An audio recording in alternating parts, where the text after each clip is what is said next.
Eto na nga ang sinasabi ko sa inyo mga kaibigan, manood lang ng manood, makinig lang ng makinig at syempre intindihin pong mabuti ang sinasabi ng mga napapanood natin no sa telebisyon o sa kanilang mga YouTube account no. Ano po ang ibig kong sabihin? Pakinggan lamang po natin ng ilang beses itong mga kongresistang ito sapagkat at the end of the day malalaman ninyo merong mga laman ang kanilang mga sinasabi. Ayan. So, meron dyan na hindi po natin nakikita na nagsasalita na diretsahan po no, kung magsalita.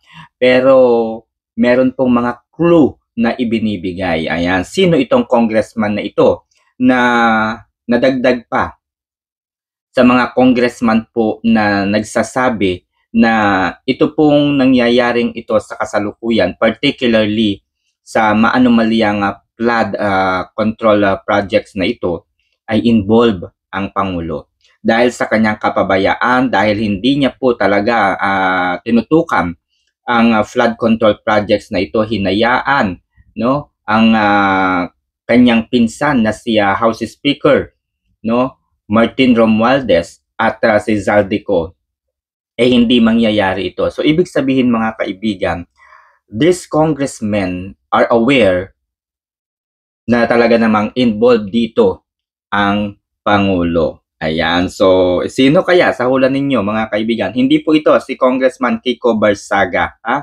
Hindi po ito si Congressman Kiko Barsaga sapagkat si Kiko Barsaga ay neophyte, no? Neophyte pa lamang po no pagdating po sa mga issue, sa mga sistema po no ng Kamara. And this one is more matured at mas matagal na po sa Kongreso. Kaya eto, panoorin natin at papakinggan natin no sino itong congressman na ito. Nice na magkakaibigan. Eto na mga kaibigan. Bago dyan, okay, bago dyan, no? Siyempre, hindi tayo basta-basta magsasalita ng ganyan-ganyan lang. Meron po tayong isa pang binalikang video noong panahon po ni Rodrigo Roa Duterte. Ayan. So, alam nyo ba na mayroong kahulugan ang September 21 rally. Okay. So, merong kahulugan itong September 21 rally na ito mga kaibigan. So, ano po kaya ang ibig sabihin dito? Okay, ano po ang highlights o happening kapag dumating po ang September 21. Ayan, ito ang dahilan marahil, no?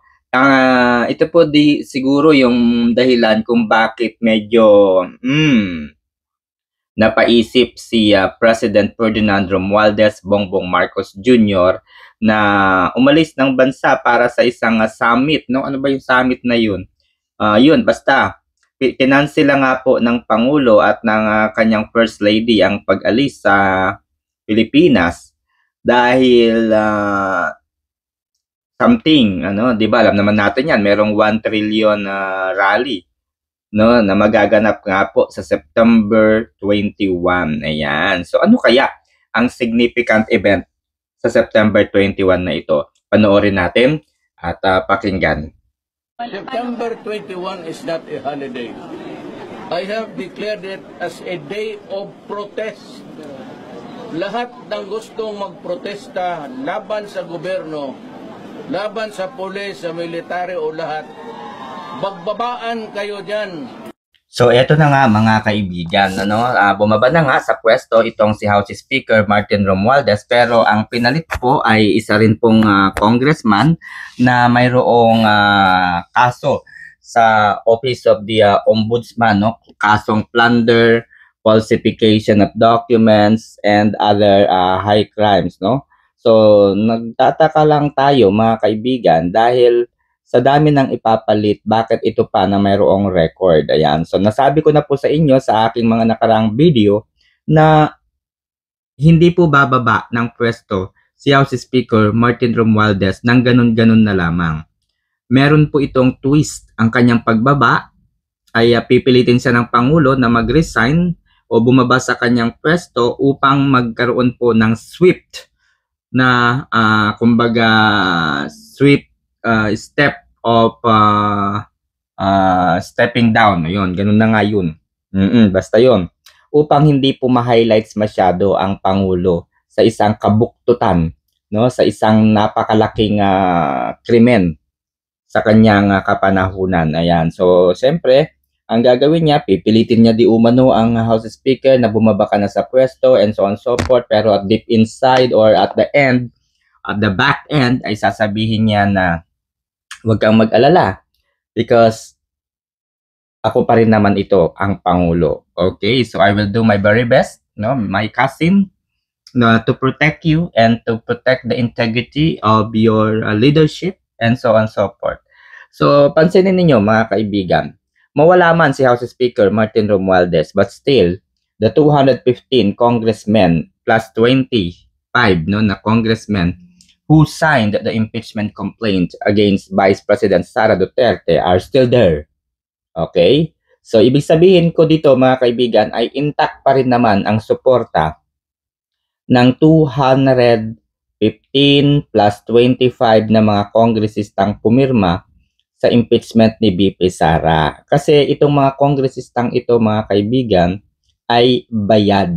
Okay? Bayad itong mga ito. Kagaya na lamang ni puno, no, na sige ang pagtatanggol kaya House Speaker Martin Romualdez. Obvious yan.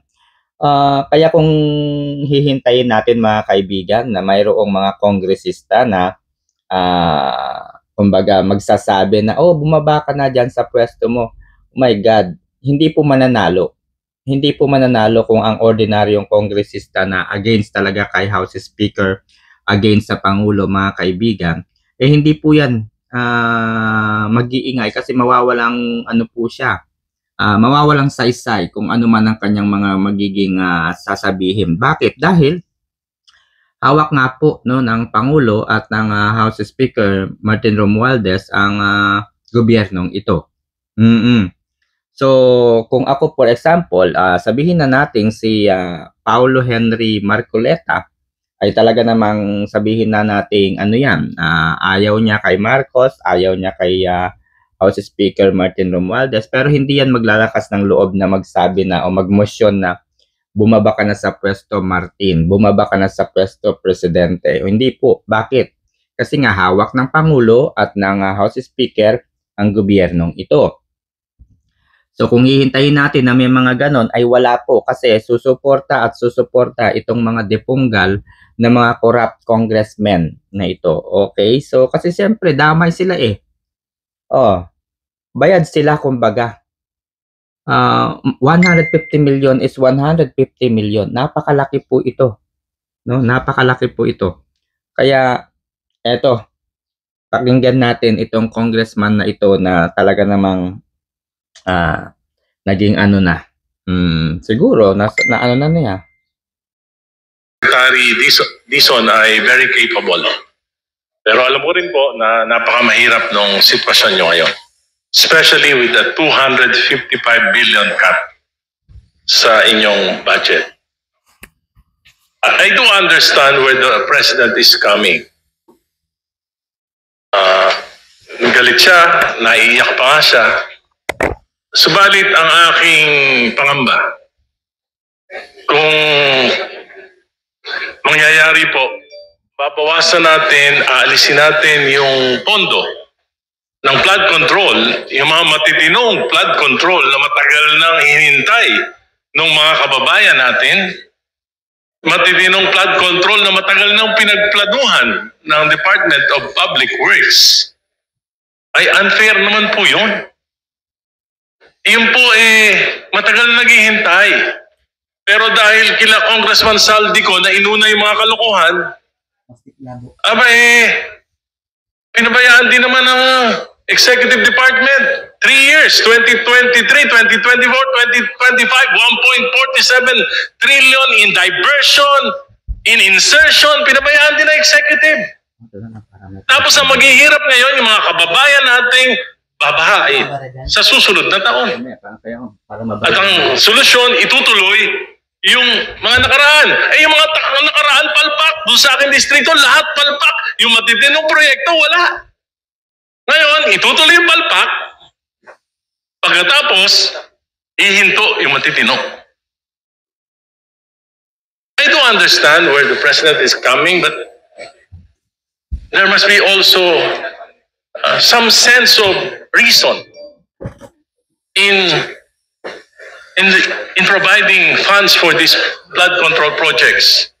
Alam niyo po, ang dami nagte-text sa akin, Kung Egay, ayusin niyo naman yung baha dito sa aming lugar. Kung Egay, ayusin niyo naman yung problema namin dito hanggang leeg, lampas na na yung baha. Punong-puno ng basura, burak yung aming mga creeks. Ano po isasagot natin? Sabihin natin, ayaw ni Presidente yan, kaya magtiis muna tayo ng 1 taon. Muli, nabahain. Dahil galit na galit si Presidente dun sa mga kalokohan, mga kagaguhan ng mga nakaraan. Ibig sabihin, the people will suffer from the shenanigans of the previous Congress.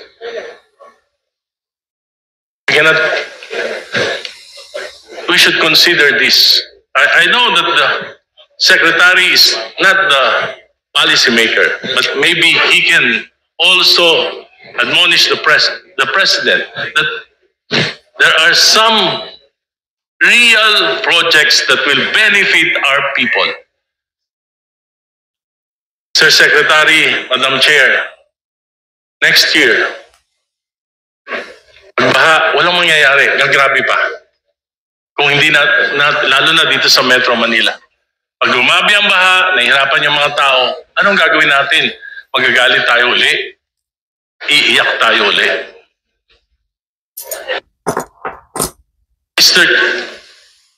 Madam Chair, Mr. Secretary, in my district, there are several Diskaya projects.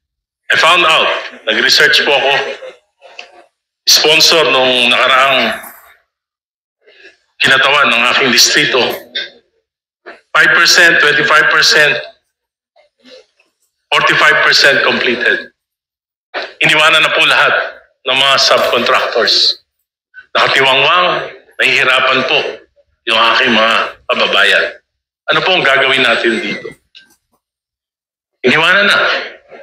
At hindi naman natin sila maobligan, yung mga subcontractors, sapagkat wala ng lisensya na gagamitin.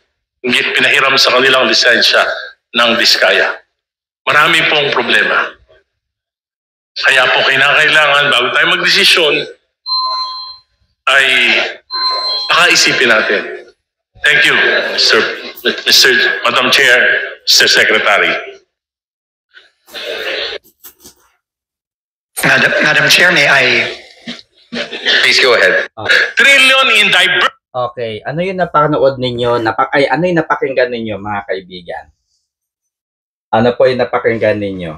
Kung hindi binigyan ng pagkakataon ng Pangulo itong House of Representatives na ito na magawa ang mga ganitong pangyayari, everything is okay.